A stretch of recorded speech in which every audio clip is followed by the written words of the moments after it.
journal vous est présenté par Congo Énergie.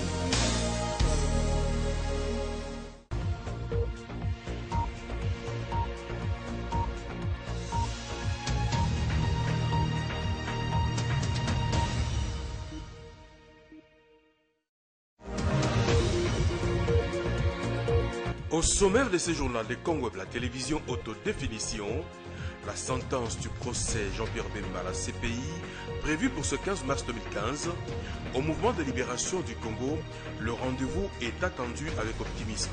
Vous entendrez à ce sujet Valentin Guerimbo, assistant parlementaire de Jean-Pierre Bemba. Célébration ce jeudi 12 mars 2015 de la journée mondiale de la lutte contre la censure de l'Internet.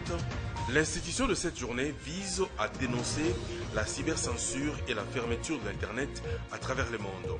Les détails dans cette édition. Makinga Mouloumé a le réel plaisir de vous présenter ce téléjournal. Bienvenue à tous.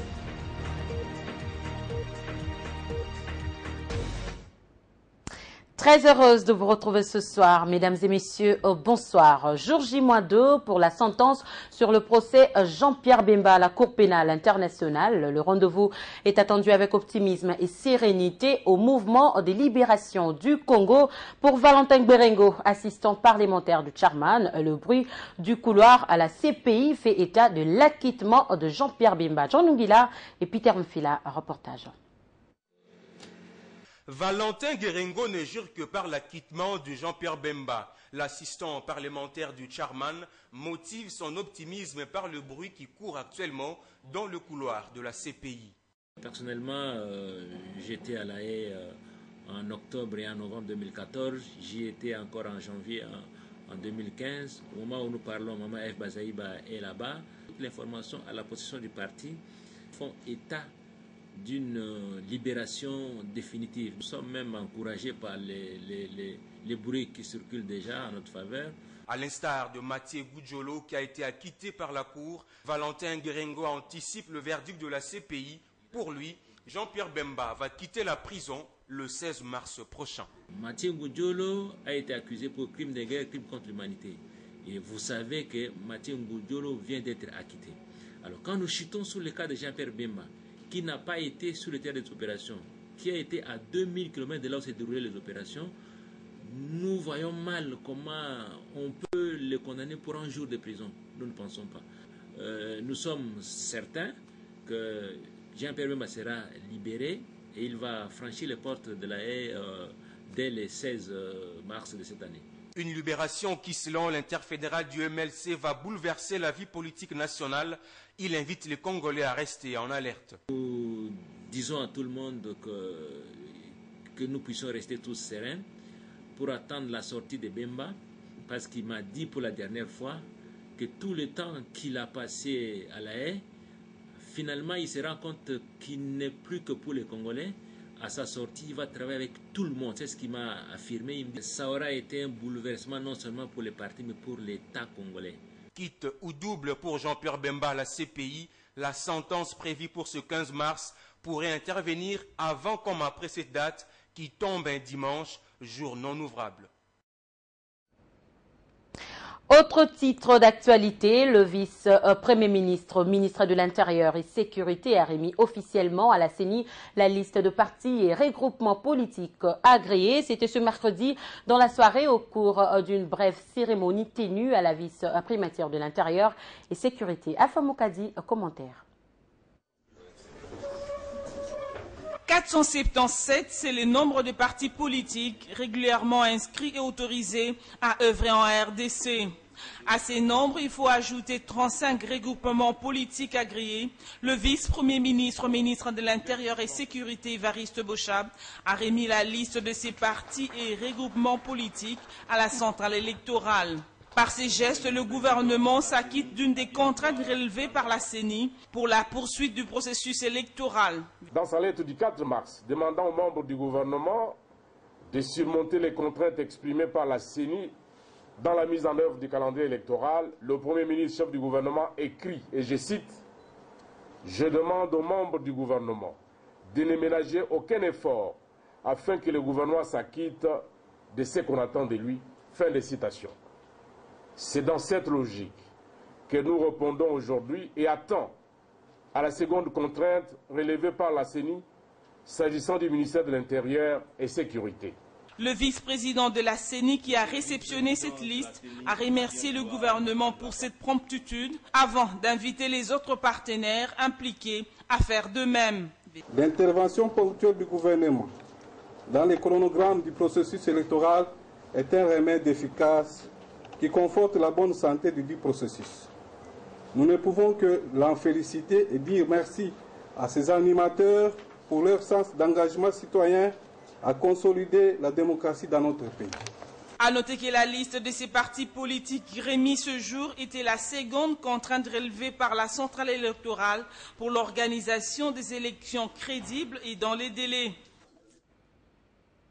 La coopération entre l'Allemagne et la RDC dans le secteur de l'environnement a fait l'objet d'un entretien ce jeudi entre le ministre de l'Environnement et Développement durable et une délégation allemande. Cette dernière était conduite par le ministre allemand de la coopération et du développement. Gerd Müller a rassuré Bienvenue Lyotta du soutien de son pays quant à la protection de forêts et des bois en République démocratique du Congo. Un commentaire de Nej Moussangi. Après la réunion des ministres africains de l'environnement tenue dernièrement en Égypte, le ministre de l'Environnement et Développement durable s'est entretenu avec une forte délégation allemande avec à sa tête le ministre fédéral de l'économie, coopération et développement allemand. Gerd Müller est venu rassurer Bienvenue Lyotta du soutien financier de son pays à la RDC pour la certification des produits de bois. En outre, d'autres questions environnementales ont été évoquées, entre autres la protection des forêts et des animaux. Aber auch mit einer großartigen Natur. Ce n'est pas un hasard que nombre de nos parcs nationaux sont classés patrimoine naturel de l'UNESCO.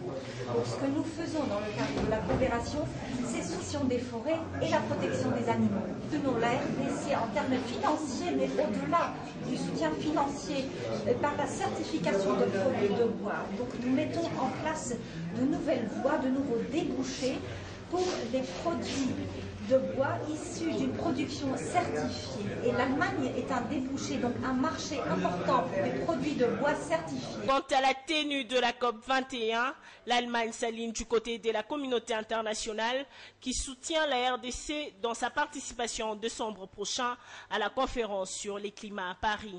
Avant de se séparer, les deux parties ont échangé des cadeaux. Bienvenue Lyotta a remis à ses hôtes un cadeau d'éléphant, signe de la richesse de la RDC, alors que l'Allemand lui remettait un globe terrestre. La mise en place d'une agence congolaise de la classe moyenne était au centre des discussions ce mercredi entre le ministre de Petites et Moyennes Entreprises Pancras Bongonko et la délégation de jeunes congolais de la diaspora. Olga Ngana et Peter Mfila, reportage. Cette délégation de Congolais de la diaspora veut promouvoir la classe moyenne de la RDC que l'estime être en baisse. D'où cet échange avec les ministres de PEM et Pancras Bongonkoy. Ces jeunes Congolais pensent que plusieurs activités au pays se font dans l'informel. D'un besoin urgent de mettre en place une agence congolaise de la promotion de la classe moyenne. En fait, le chef de l'État en parle, mais il faut opérationnaliser. En fait, notre objectif, c'est d'essayer de baser la promotion de la classe moyenne sur le travail organisé.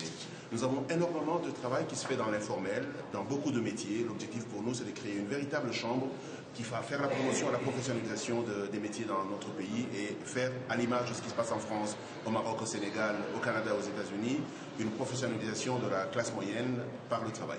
Il est très favorable à la mise en place de cette chambre, mais il est également très favorable à la mise en place de l'agence. Ce qui voudrait dire qu'en réalité, une commission paritaire va être mise en place pour être en mesure de travailler sur la préparation afin qu'il puisse être en mesure de soumettre à son Excellence, Monsieur le Premier ministre, les éléments de base. Ils ont par ailleurs précisé que la classe moyenne dont le pays a besoin pour son développement ne peut se baser que sur des métiers bien organisés.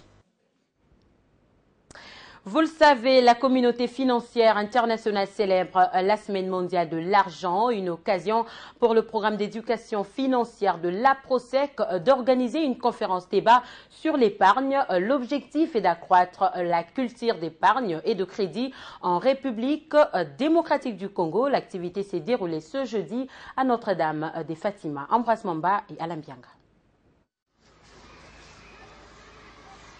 C'est depuis 2012 que la communauté financière internationale célèbre la Semaine mondiale de l'argent. L'argent, c'est justement ce que tout homme recherche dans la vie pour sa survie. Il faut les trouver, les fructifier et les conserver. Nous allons montrer aux enfants et aux jeunes l'importance de l'épargne, la gestion de l'argent, comment fonctionnent les institutions financières, comment garder l'argent et comment faire fructifier l'argent.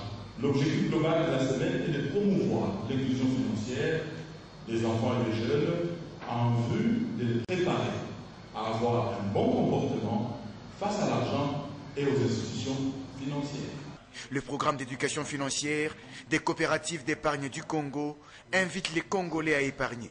Une culture qui doit s'inculquer dès le bas âge. Les enfants peuvent épargner. Vous voyez, chaque matin, on donne quelque chose aux enfants. 500 francs que vous donnez à l'enfant, il peut acheter quelque chose pour 300 francs et 200 francs, il peut épargner quelque part dans une institution financière. C'est possible. Vous voyez le système de cartes là. Les petites cartes que les institutions peuvent remettre aux enfants pour les petites épargnes. Avec 100 francs, 200 francs, un enfant peut bien épargner durant son enfance scolaire. Depuis ce 12 au 17 mars prochain, des activités avec les enfants et les jeunes sont prévues pour que même celui qui se considère être pauvre apprenne à épargner son argent. Nous croyons que même un pauvre peut épargner. Nous croyons vraiment à ça. Si les pauvres arrivent à faire d'autres choses, c'est qu'ils doivent aussi être capables d'épargner. C'est qu'on a l'habitude de dire que les pauvres ne peuvent pas épargner. Aujourd'hui, je peux vous dire que c'est un gros mensonge. Les pauvres aussi peuvent épargner. Les coopératives d'épargne du Congo ont un objectif final à atteindre, parvenir à intégrer l'éducation financière dans le système éducatif du pays. Le monde entier célèbre ce jeudi 12 mars la journée mondiale de la lutte contre la censure de l'Internet. Une journée qui vise à dénoncer la cybercensure et la fermeture de l'Internet dans le monde. Comment les étudiants qui souvent recourent à l'Internet pour des recherches scientifiques réagissent face à cette journée? Nos reporters ont promené le micro à l'IFASIC où les étudiants ont donné des avis partagés quant à cette lutte. Laurette Koupa et Cédric Wassiama. Reportage. Instituée depuis 2008, la journée mondiale contre la censure de l'Internet vise à dénoncer la cybercensure et la fermeture de l'Internet. Les étudiants font partie des premiers bénéficiaires de l'Internet dans leurs recherches scientifiques. Ici à l'IFASIC, les futurs journalistes s'opposent à toute forme de cybercensure. L'Internet aujourd'hui est un atout favorable pour le développement. Dans tous les domaines, nous parlons de NTIC, nouvelles technologies de l'information et de la communication. Donc c'est l'Internet qui est à la base de tout développement dans le monde actuellement. Le gouvernement n'a qu'à faire de son mieux pour que même les derniers des citoyens puissent avoir accès à l'Internet. Cela favorisera le développement de notre pays. Je suis étudiant, il y a d'autres recherches que nous, étudiants, nous pouvons faire. Ça ne demande que l'Internet. D'autres, par contre, soulignent la nécessité de la régulation et de réglementation de toute publication sur la toile, ce qui éviterait au pays de tomber dans la cybercriminalité et le terrorisme. La problématique qui se pose, c'est par rapport à la régulation de l'Internet et à sa réglementation.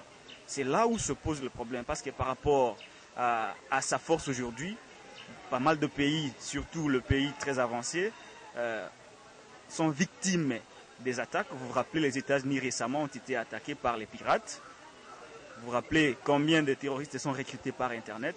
À ce sens-là, il faudrait que chaque pays prenne la mesure de mettre en place quelques lois qui peuvent savoir qui a publié quoi, dans quel espace et à quel moment, avec quel objectif. Depuis les événements de janvier dernier, un débat a été soulevé au sein de l'opinion quant à la censure ou non sur Internet. Jusque-là, rien ne semble avoir été fait concrètement, si ce n'est quelques restrictions dans les réseaux sociaux. Les internautes pourraient peut-être s'auto-censurer eux-mêmes pour empêcher l'État à verser dans ce qui pourrait être considéré comme une atteinte à la liberté d'expression. Et pour sa part, Maître Carlos Mopili tire une sonnette d'alarme pour la censure et la sécurisation du cyberespace RD congolais. Ces spécialistes de cyberdroit plaident pour une meilleure politique nationale de lutte contre la cybercriminalité. Il est au micro de John Ngila et Peter Mfila. Censure ou régulation de l'Internet, la RDC a encore un long chemin à parcourir selon ces spécialistes de cyberdroit. Nous devions avoir l'opérateur de référence. C'est la Société congolaise des postes et des télécommunications qui est là pour réguler les entrées et les sorties de tous les fournisseurs d'accès. Malheureusement, dans notre pays, chaque fournisseur d'accès marche et il est maître chez soi. Nous devrions avoir une loi qui pénalise les comportements illicites commis dans le cyberespace ou commis par des internautes. Ça, on n'en a pas encore fait. Voilà les deux questions majeures pour parler de la censure dans l'Internet. Maître Carlos Mopili fait des révélations sur la RDC. Pour lui, son pays et son peuple ne sont pas sécurisés en cyberespace. Ne parlons même pas du Congo, j'ai dit le peuple congolais n'est pas sécurisé. Pourquoi moi-même, j'ai un téléphone avec un numéro qui n'est pas crypté, qui n'est pas sécurisé. J'ai mon mail qu'on peut pirater, on m'a déjà piraté. J'ai ma carte prépayée qui n'est pas cryptée, c'est-à-dire je ne sers que avec mon mot de passe qui n'est pas une sécurité, alors que je devrais avoir au-delà de ça une signature électronique. Donc on n'est pas sécurisé. Et je ne sais pas, vos institutions, les organisations, si elles sont aussi sécurisées, parce que je doute fort, parce qu'on n'a pas des agences, comme j'ai dit, de certification. Mais le grand problème est que dans notre pays, on ne réfléchit même pas à ça. Et si on réfléchit, mais on réfléchit avec qui? Ces spécialistes de cyberdroit ne cachent pas ce crainte pour son pays. Ils proposent à qui veut le coûter la mise en place d'une politique nationale de lutte contre la cybercriminalité. Célébration du mois dédié à la femme, les Fonds des Nations Unies pour la population UNFPA a organisé ce mercredi un symposium sur les fistules en République démocratique du Congo. Objectif, faire un plaidoyer en faveur de la prise en charge des fistules, mais aussi briser le silence autour de cette pathologie dont les victimes sont stigmatisées et se retrouvent très souvent dans la classe la plus pauvre. Alpha Moukadi. Ce symposium a débuté par la diffusion d'un film retraçant le chemin suivi par cette femme mauritanienne d'origine qui a souffert de fistules, aujourd'hui guérie grâce à une intervention chirurgicale faite par ses éminents professeurs et chirurgiens obstétriciens intervenant du jour à ses assises. La fistule obstétricale est donc une lésion qui survient à l'accouchement généralement causée par un travail prolongé et difficile sans intervention médicale appropriée. Ces effets sont souvent tragiques et dévastateurs. Les bébés meurent dans la plupart des cas et la mère souffre d'une incontinence chronique. Diéné Keïta, représentante de l'UNFPA en RDC, plaide au travers de ces symposiums pour la prise en charge des fistules, car les femmes frappées par cette maladie sont souvent abandonnées et considérées comme impures. Elles sont incapables de contrôler l'écoulement de l'urine, mais aussi de l'excrétion des matières fécales. C'est parce que nous sommes dans le mois de la femme. La République démocratique du Congo a pris beaucoup d'initiatives dans le domaine, dans la promotion de la femme. Et l'un des aspects les plus importants pour moi, c'est comment s'assurer que la jeune fille qui a été mariée trop jeune, qui est pauvre, puisse au moins retrouver le sourire en ayant des chirurgiens à la hauteur du mal qu'elle a et pouvoir la réparer. De cela, c'était pour sensibiliser, vous, la presse par exemple, que vous soyez plus attentifs que les questions de violence humaines, j'allais dire, ne sont pas toujours que des faits de guerre, mais surtout des fois des faits de pauvreté simplement, des faits de société, et qu'il faut faire attention à ne pas mélanger les deux, qu'il faut, chaque fois que dans vos reportages, vous voyez des femmes qui souffrent, les référer au centre de santé pour que les chirurgiens puissent s'occuper d'eux. La fistule obstétricale n'est pas une fatalité, mais une chirurgie difficile et guérissable. Le meilleur traitement de la fistule reste la prévention, qui consiste dans la prise en charge et le suivi médical d'une femme enceinte. Voilà, lisons à présent les journaux au Paris ce jeudi à Kinshasa. La sélection est signée Ambroise Mamba. Cette revue de presse vous est présentée par Happy Congo.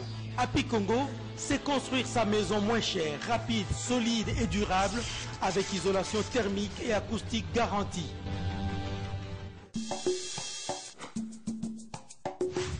Bonsoir, Kabila reçoit titre et forum des As. Le quotidien informe qu'à partir de ce jeudi, des leaders des forces politiques et sociales de tout horizon défilent devant le Raïs.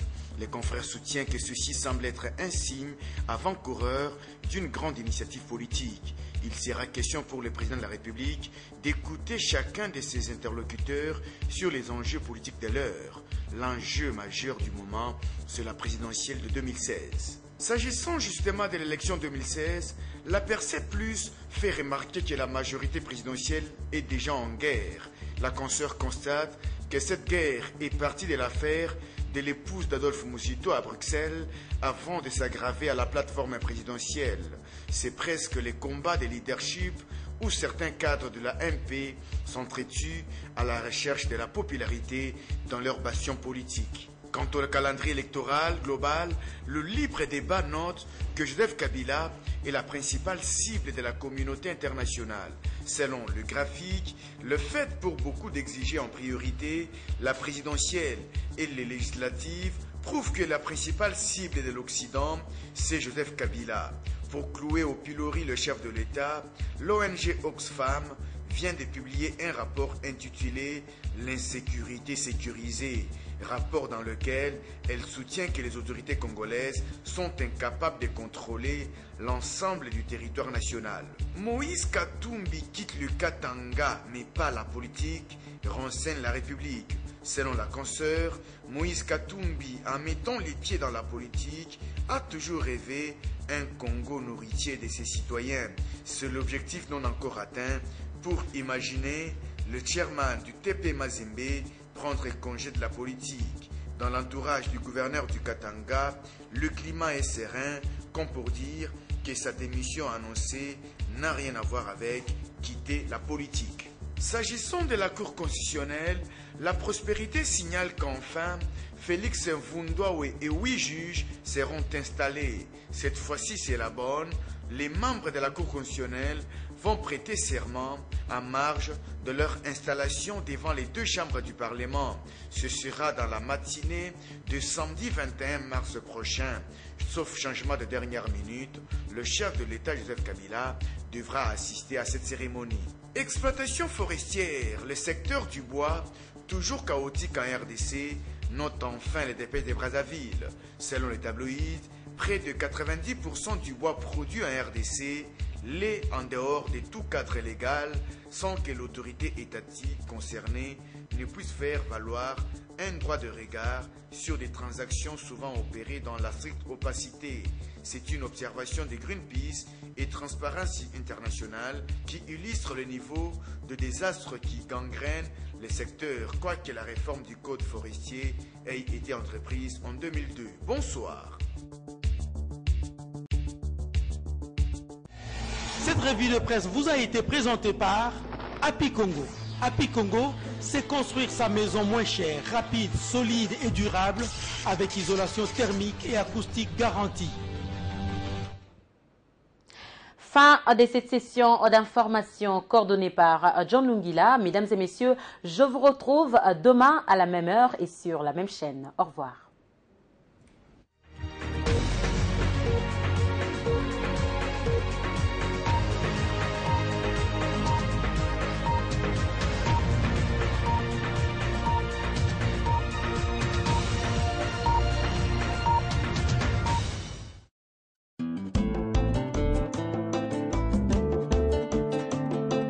La famille Milanga Lazare ainsi que la famille du pasteur Modeste Eyali Kalombola ont la profonde douleur d'annoncer aux frères, amis, connaissances et ressortissants du territoire de Pongui en province de Maniema et ceux de la province orientale les décès de leur père, beau-père et oncle Milanga Lazare survenu le dimanche 8 mars 2015 à la clinique Ngaliema de la Gombe.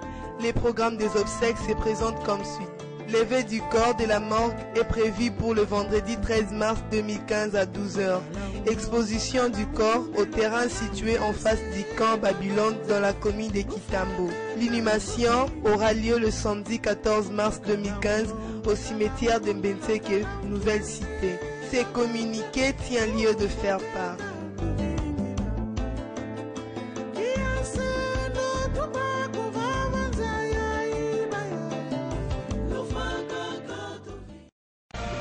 La cité écologique de Mitendi met à votre disposition des maisons écologiques accessibles à toutes les bourses. Tenez, achetez à crédit à travers vos banques un appartement type 1, 65 mètres carrés avec salle de séjour, espace à manger plus balcon, cuisine, terrasse service et WC visiteur, 2 chambres à coucher plus salle d'eau à seulement 32 500 000 francs congolais.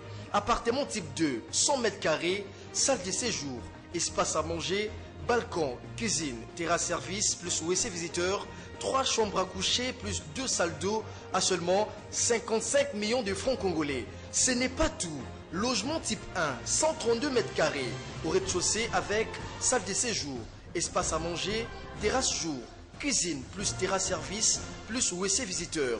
À l'étage, 3 chambres à coucher, 2 salles d'eau plus terrasse à seulement 75 millions de francs congolais. Logement type 2, au rez-de-chaussée, salle de séjour, espace à manger plus terrasse jour, cuisine, réserve plus terrasse service, chambre plus WC visiteur. À l'étage, 3 chambres à coucher, 3 salles d'eau, bureau plus terrasse balcon à 85 millions de francs congolais. Contactez-nous au numéro plus 243 82 74 27 346. Happy Congo, une maison pour chaque famille pour un monde meilleur. En partenariat avec l'ONG Absoc.